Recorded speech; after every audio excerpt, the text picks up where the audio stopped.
is the There Is Another Way podcast from SpencerBruce.com. Making life work as a creative.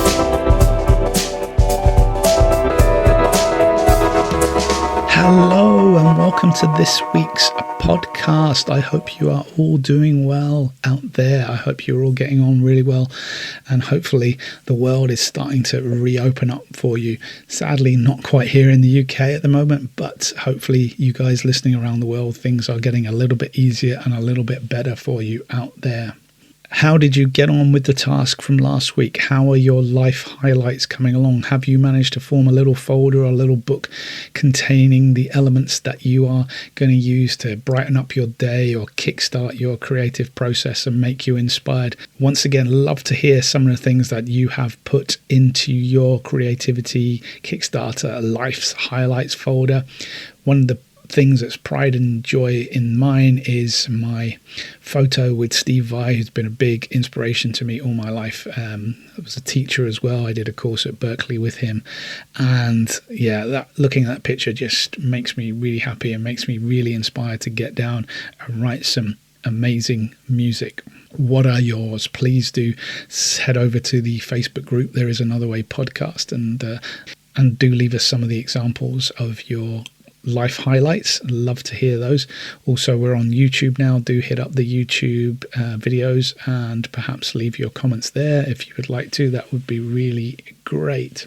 This week again, we are going to be looking at another creativity Kickstarter quick tip, and this is one I am calling Write the Follow-Up or Write the Sequel. This is an exercise to really get those creativity muscles working, really get your brain stretched. Very simple. What I want you to do is think of either your favorite album or a favorite film or a favorite book or even a favorite business idea. Whatever your field is, a favorite sculpture, a favorite piece of art. Whatever it is, wherever field you're working on, I want you to think about that piece of work. I want you to really think hard about that piece of work and then think of how you would approach writing the sequel. How you would approach designing the sequel. What is it going to be? This is your chance to take the thing that you love, the piece of art, the film, the music that you really, really love, and you are now in control and you have the ability to write the sequel, to design the sequel. You will probably need some text editor or a notebook or whatever it is where you store all your ideas. Sit down, think it through. If you're going to go with a movie, who's going to be in it? Which characters are in it? This is also really personal to you. This isn't a big company making the sequel that disappoints you. This is you being able to be in the driver's seat, in the director's seat, in the scriptwriter's seat, and come up with the ideas that would really make you happy, make you so excited about the sequel. Think about the film poster, think about the album cover, think about the fonts, think about the characters, think about the soundtrack, think about every element. If you're a business, think about the idea that you had, think about what the follow-up would be. How would it be better? What would it be different? What would come over? What are the core elements of the project or the idea or the concept that are integral to it? What is really, really important to you?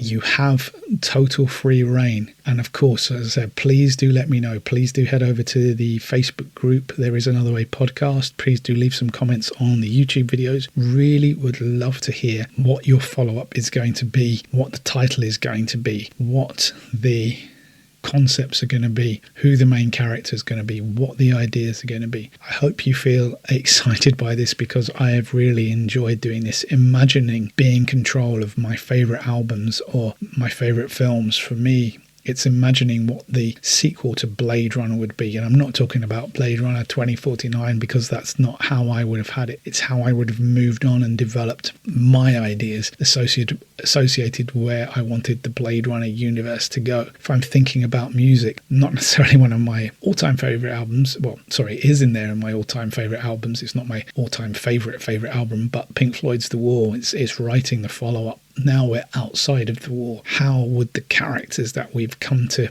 understand, how would Pink, who was locked inside the wall, how would he function now the wall has come down? What would the songs be called? How would they sound? That is my follow-ups. There are some examples there for you. So love to hear how you will get on with that. Please do leave your comments. Love to hear from you. And thanks to some of you who have bought me a coffee. If you like my podcast and want to support the podcast, please do consider dropping me a coffee. You can find the link below. Greatly appreciated. But most of all, stay safe out there, my friends, and I will catch you later.